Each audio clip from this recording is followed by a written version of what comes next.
In the heart of the Bronx, where the streets meet the mic, the drill scene ignites with raw energy and untold tales of struggle and survival.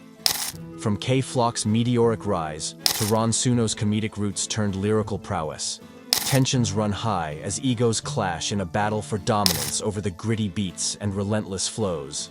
Step into the arena, where every bar is a battle cry and every track tells a story of triumph and turmoil in the Bronx drill jungle. Welcome to the front line of rap's most intense battleground, where only the real survive. Some rappers project a tough image, but when it comes down to it, they can't back it up. However, there are those in the rap game who truly live the life they portray in their music, and NBA YoungBoy is one of them. He's not one to confine his disputes to the studio. If you cross him, there's a real chance it could escalate into violence. One incident that exemplifies this is his alleged involvement in the conflict with Youngan, YoungBoy and Jay. Initially, YoungBoy and Jay seemed on good terms, even collaborating on a track together. However, tensions arose when Jay posted a preview of the song without YoungBoy's consent. This seemingly innocuous act led to a heated confrontation, shedding light on the underlying animosity between them. It was revealed that Jay had a history with YoungBoy's ex-girlfriend and the mother of his child, Jania. Jay aired out their personal issues in a diss track titled 38K, sparking further discord between the two rappers. This incident underscored YoungBoy's reputation for handling conflicts outside the confines of music, showing that his persona isn't just for show.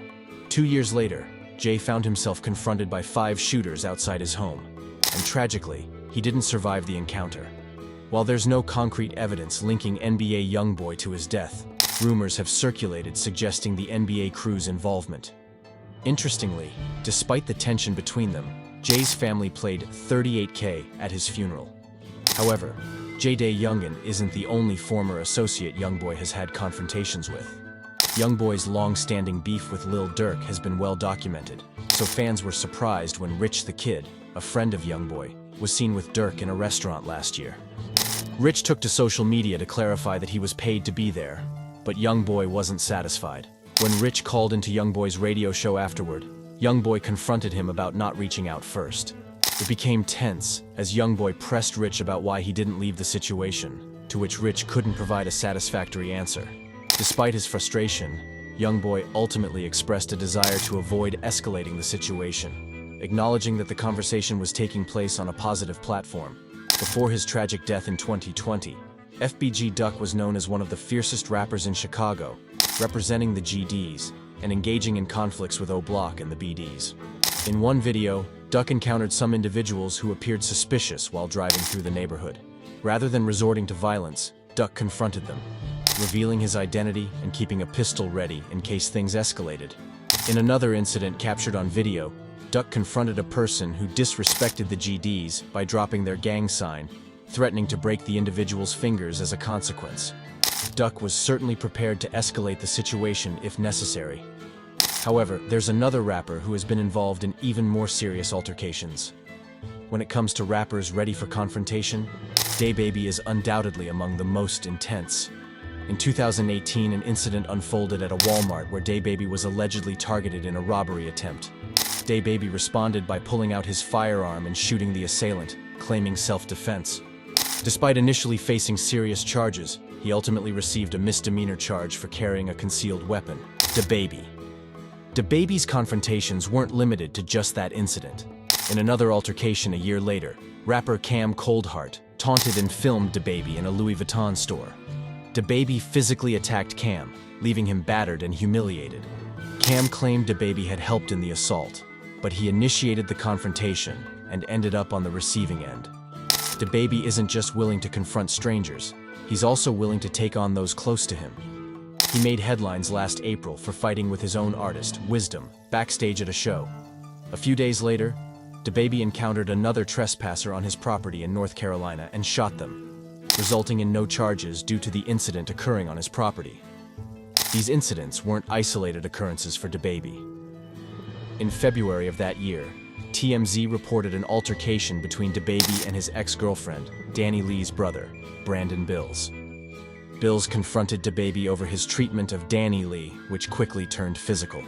DaBaby and several others reportedly assaulted Bills, further highlighting DaBaby's readiness to engage in violent confrontations. DaBaby is notorious for engaging in confrontations and checking on his adversaries. But there's another rapper who allegedly took out numerous rivals, earning him the moniker of a serial killer.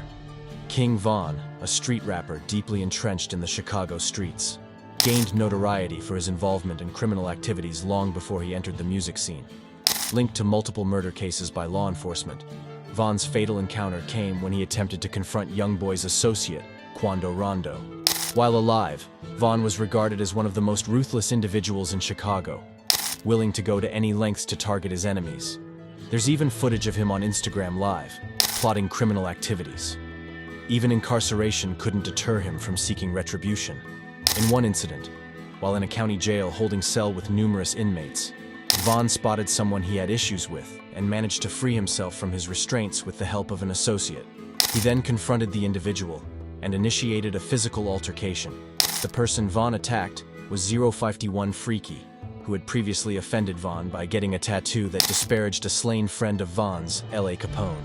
Freaky's associates had been convicted of killing L.A. Capone in 2013, leading to his animosity towards Freaky. Von's notoriety extended beyond the streets of Chicago.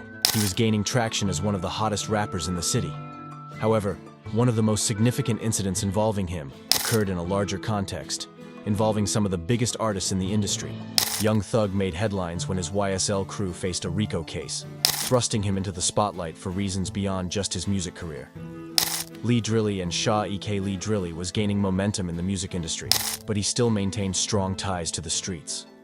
While many rappers may diss their adversaries in their songs, Lee was more than willing to back up his words with action. He even posted a video of himself confronting an opponent, causing the individual to seek refuge with the authorities out of fear. Lee didn't stop there.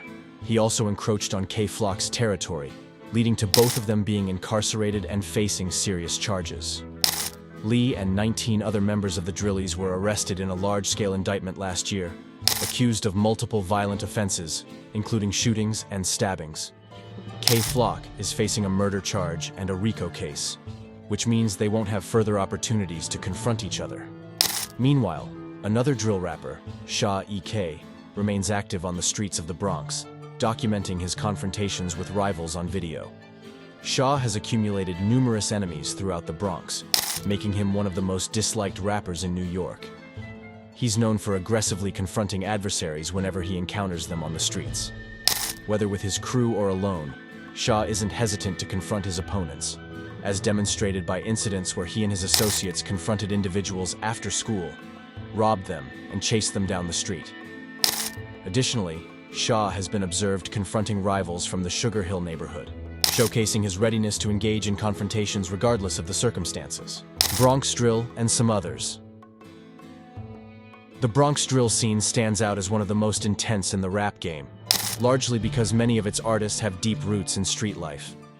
K-Flock emerged as one of the genre's rising stars, but his ascent has been overshadowed by serious legal troubles, including a murder charge and a RICO case that could result in a life sentence. Even prior to his arrest, Flock had a reputation for being ready to engage in violence. In 2021, tensions escalated between Flock and another Bronx rapper, Ron Suno. Suno initially gained fame as a comedian, who transitioned into rapping over drill beats in 2019, becoming one of the first artists in the Bronx to do so. When Flock rose to prominence, dubbing himself the King of Bronx Drill, Suno took issue with it, feeling he had pioneered the movement. Suno took shots at Flock on social media, but their beef reached a boiling point when they encountered each other at Rolling Loud. Videos surfaced depicting their entourages engaging in a massive brawl at the festival. In the aftermath, Suno claimed that Flock's associate, DaBaby, was on the verge of tears, and that their side had to rely on security to intervene. Both camps exchanged further jabs on social media for a time, but eventually, Suno eased off on the feud. As the beats fade and the echoes of the street subside, we reflect on the stories shared and the battles fought. From the corners to the concert stages, the Bronx drill scene continues to churn out legends and legacies, leaving an indelible mark on the fabric of hip-hop. Until next time, stay tuned to the pulse of the Bronx, where the rhythm of the streets never sleeps. This is the outro to the Bronx drill saga, where the journey continues and the beats go on.